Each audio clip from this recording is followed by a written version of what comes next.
Welcome back to another episode of Harmonious at Lunch, the show that fuels your business success. I'm Brandon Gano, your host and guide through the world of harmonious business growth. Today, we're unlocking powerful strategies with industry experts to help your business thrive. If you're a business owner, entrepreneur, or executive, you are in the right place. Join me and our incredible guests today on the journey to clarity, growth, and success. It is time to revolutionize your approach to business. Let's dive in with another episode of Harmonious at Lunch. Welcome back to some more bite-sized business advice. We are going to mess your brain up today. We have a totally outside-the-box conversation about optimizing your performance as a team, whether your company is yourself, or a company of 16,000 people. It comes down to the humans working in the business, how you optimize them, and how you up-level yourself along the way. So I have not a CEO, I have a chief passion officer with me today, Adolfo Gomez Sanchez. Welcome to the show before we dive in. Thanks for being here. Thank you, Brandon, for having me. It's a pleasure to be here. Yeah, I'm excited about this. Your company name is Gold Results, and let's talk about that. So we're talking about human optimization, human performance. Gold Results makes me think of gold medal. So obviously I know your background a little bit. I know we're going to relate this to sports in some way, but how do you describe human performance and human optimization within companies? Right. Well, for me, it's all around, and it's kind of the question we've been trying to answer for like 30 years, right? You say, everybody wants to do ambitious transformation. Everybody wants to perform well, but very few achieve it, right? So why? And the question is why, right? It's not because of lack of interest. It's not a lack of effort, and it's even not a lack of available information out there. It's a problem of knowing what to do, and it's a problem of having the priority as on it. And like everything, I'm a big fan of having mentors. I'm a consumer of a lot of mentors, right? And the more specialized you go, the more you can really deep and develop things within your practice. So one of the big things I'll say to business is, great, you've gotten up to where you are with what you've got, but your question is, so I usually ask a CEO, just to break the ice a bit, is what's your 5-year plan to be a better CEO? I go, what? And well, that's the starting point, right? You want to transform your business, you got to start with you, and you've got to be the example, because if you think you have all the answers, so what are we going to innovate, right? If we can't question that. And that's, I think, where you have to start. And a lot of the breakthroughs come when you challenge what you think you know. And I say no in quotations because, we knew the world was flat, right? And we knew that, women shouldn't vote. And we knew, apartheid was good. I mean, all these things which you look back on now and you say, that's absolutely insane, right? Well, a lot of the practices we're doing now, I think in 20, 30, 40 years, we're going to look back and go, do you imagine? They used to count vacation days. I mean, we were talking about this before we started taping, right? A lot of times I'll have, people say to me, no, our culture is that we trust our people fully. And I'm like, great. Do you track vacation days? Yes. Well, why? If you trust people, you don't need to, right? Do you track expenses? You don't need to. Right. And what ends up happening is the human dynamic. I mean, we're all people. So if you get trust from somebody and you get the opportunity to run with it, you will usually put in a lot more than if somebody is measuring you and asking you to clock in. And, you give me to clock in at 9, at 5 on the dot, I'll clock out. You let me come in whenever I want. Now I have to take my son to the doctor. I can come in a half hour later. I guarantee you, if there's something going on at 7, I will still be there doing stuff. And that's been my experience myself and with my clients. So I think it's about sort of just changing the way you look at it. And Gold Results comes from the world of sports. I've worked a lot with professional athletes, especially at ATV pros. And what I've taken is the science of performance in sports, and we've modeled it, and we take it to companies, and we say, if your company were managed the way, if your favorite sports team were managed the way you manage your company, you would be aghast. It would be terrible. And there's 100 examples of that, right? I mean, the word competent is a dirty word, because that's what we do in company. We want somebody to be good at it and not step out of what they do. Right? If you look at sports, it's the opposite. 90% of your time is doing things you're not good at, so you grow. Plateaus are the bad thing, right? And we're asking you to step out. What happens in a company? You have to be good, and if you make a mistake, you may fall out of favor, right? So people are afraid. So, we want innovation. Okay, so what happens if somebody innovates and it doesn't work? Right? Well, you really have to. And very few companies actually get that right. Actually get the chance to reward people, because you get the behavior you measure. Right. Look at the banking, the subprime crisis. Right. Well, that was a problem of measuring. I'm not measuring quality assets. I'm measuring volume of assets. Right. So you want volume? I'll give you volume. Right. Hey, your grandmother won a loan and she can't pay it back. I don't care. I get paid for volume. Right. And it's that stupid, right? That's why the mention you made about my role and my title, for me, a CEO is somebody who has to have passion around a vision, make it really clear, and then you got to get people to understand, what that means, and then let them do it the best way they can, because no one is smarter than everyone, right? So it's not about putting all kinds of rules. People are great at getting around the rules. You make rules and rigid processes, and they'll get around it. It'll just slow them down. You get them to understand what you want to do. I mean, when Starbucks started, they were really good at that. Starbucks was like, this is the third place between your work and home. Do what you would like to feel at home, right? And then people just did it, right? So you get good people. You invest the time in getting the right people, and invest the time in communicating, because companies are terrible at communicating, and executives are terrible at communicating. So really communicate consistently. Get that down. What does it mean? Break it down, and then let people do it, because people are just really good. I had a big software company, very well known, that called me a few years back and said, we want to do this transformation. Okay, and it was one division. They had like 40,000 employees. So I said, okay, that was customer first. Oh, that's great. So what does that mean for employee 15,000? I don't know. Well, then it's very unlikely that you're going to get what you want, right? You got to think about it.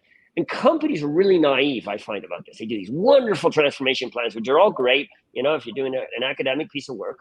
But the question is, how do you transform that? And I go back to the science of performance. You take an athlete, right?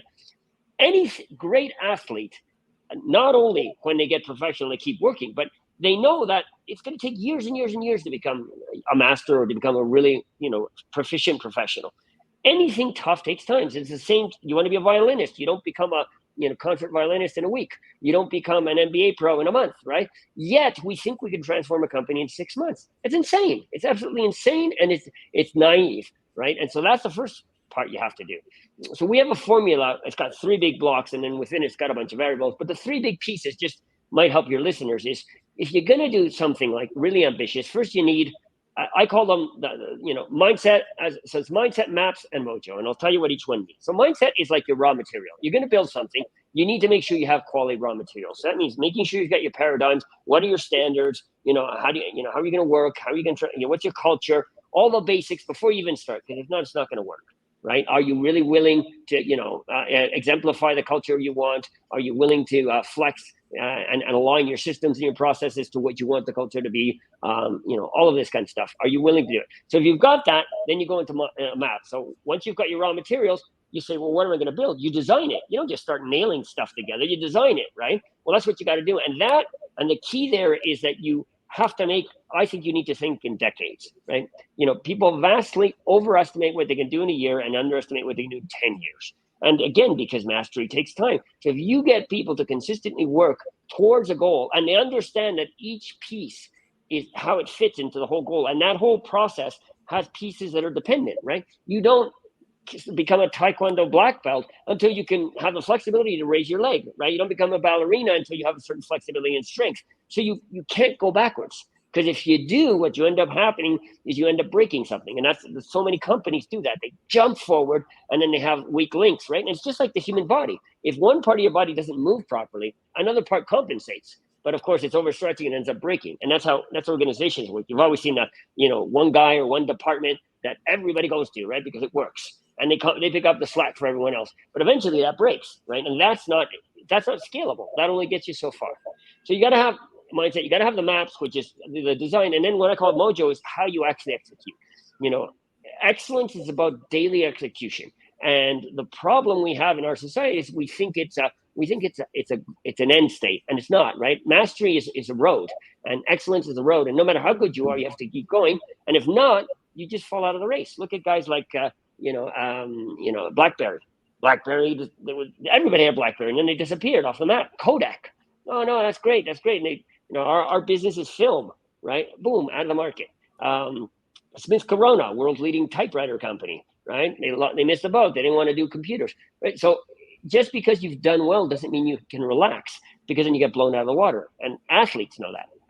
Once they're good, people are coming after them, so they got to get better, right? You see a guy like Kobe Bryant, but he was always pushing the envelope. Why? Because he knows that's how it works. So if you want to just be mediocre, that's fine. But if you want to really do something fantastic, and a lot of your listeners want to do startups, and startup is by definition a challenger, right? You want to be better, you got to be disruptive. Well, then you've got to think out of the box, right? You've got to think, what can I do that others can't, and what am I willing to do that others can't, and take chances, and test, right? This is the other thing. Nobody gets it right the first time, right? When I do work with entrepreneurs, even or bigger companies, oh, well, we didn't get it right. Who does, right? I mean, Amazon started as a bookstore. They pivoted. Facebook started with a certain niche. They pivoted. The great companies, they got their mission and they never deviate from that. But how you get there, they understand you have to pivot. And I think that's part of, it's just like a great athlete. You're playing the game. It's not working. You have to know to adapt, right? Because you have a different rival, different conditions, and you've got to figure out, and then you've got to be humble. So what am I not good at? And consistently ask yourself that. What can I be better at? And a lot of times the answer to that, you don't even know, right? So you have to go to, I've been doing martial arts for 35 years. And I work with a dance teacher. Her name is Donna Flag out of New York. And she has just totally revolutionized how I think about flexibility. And I realized that I couldn't even imagine some of the things she's taught me to do, right? So you need to have somebody who's got the vision and can say, hey, think that you got to aim up here. Because if not, a lot of times you just aim lower, right? Because it's what you've seen.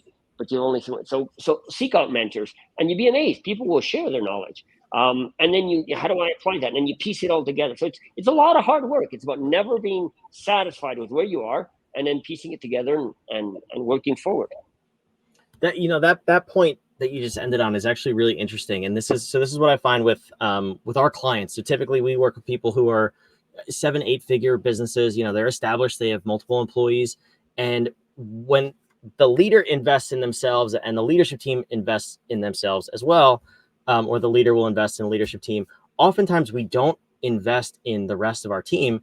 And that's why we find that employees, and this goes back to your sports analogy, that if you ran your company like, or if sports teams ran themselves like your company, wow, that I took that out of context, right, you would be appalled by it. Why don't we invest in our employees? But then the other side of that question too is, as leaders, I think we get stuck in this rut of developing ourselves, but just the things we like to do. So when you say you sought out a dance teacher, totally out of the box, to work on your flexibility, like, why aren't we doing that as leaders? Why aren't we going to conferences that we've never even thought of before? So kind of a two-part question of both the employees and the leaders. That's where I see people getting stuck. So how do you get us out of that loop? Right. So let me start with the second one, because it's something I'm very passionate about, which is, think out of your lane, right? And a lot of times that cross-fertilization is where big innovation comes from, right? I mean, hospitals, and you must know this story, hospitals started doing checklists in the OR because they went to see the airline industry and they said, what do they do, right? And they learned and they brought it in, right? So who cares if it's from your industry or not? Can I use it and it's valuable, right? So it's got a different way of thinking of things. And people tend to adapt to their environment, right? You live in a cold environment, you'll see that they have got really well isolated houses, good isolated clothing, right? I live in Spain, we don't have that, right? We have to buy it elsewhere because there's no need for it, right? So go look for people who've had that need to develop that and ask them how they did it. And people are incredibly resilient. So I think you need to look out. And I think it's, often CEOs or C-suite generally think that if they are questioned, it's a bad thing, right? Whereas great leaders will step up and go, look, I don't know the answer, but I think we can do it better, but I don't know the answer. And that generates incredible, strength and culture and leverages power of everyone. But if it's like, no, this is what we're going to do, but what if this is wrong? No, I'm the leader. Then and think about it. I mean, you've got 20,000 people, right, or 10,000 people, or 100, and I don't care. You're at the top, right? Are you really going to know better what your customer experience is than somebody who's doing that all day, right? And how do we really capture that? It's kind of insane.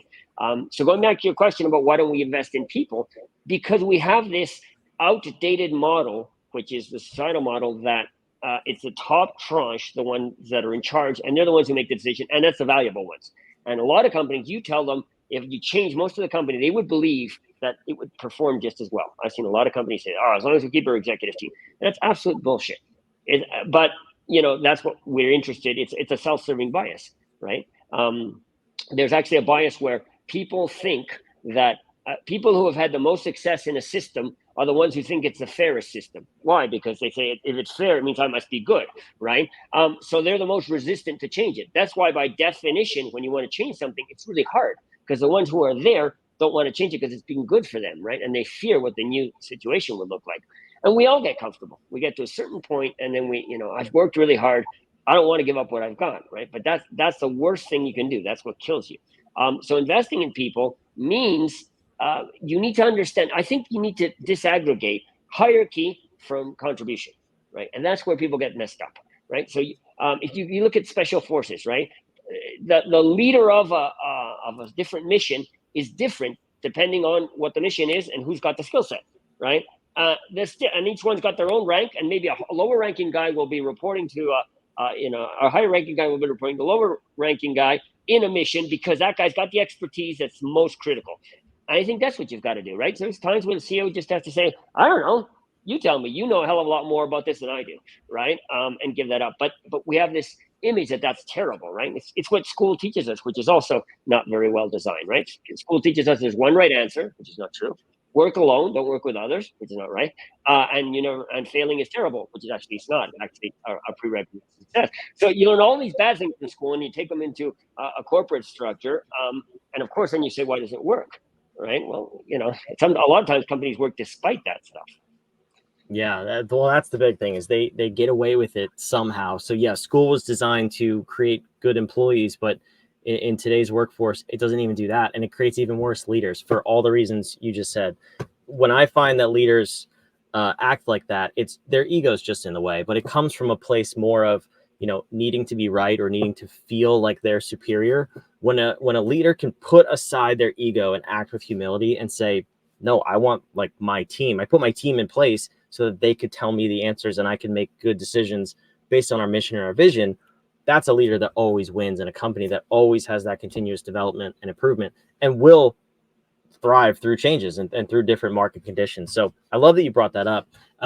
This episode has totally flown by. So before we end it, I put your website here or your free resource on the screen here for the listeners, your optimal performance guide. So real quick, just go over what is the optimal performance guide and who should download that.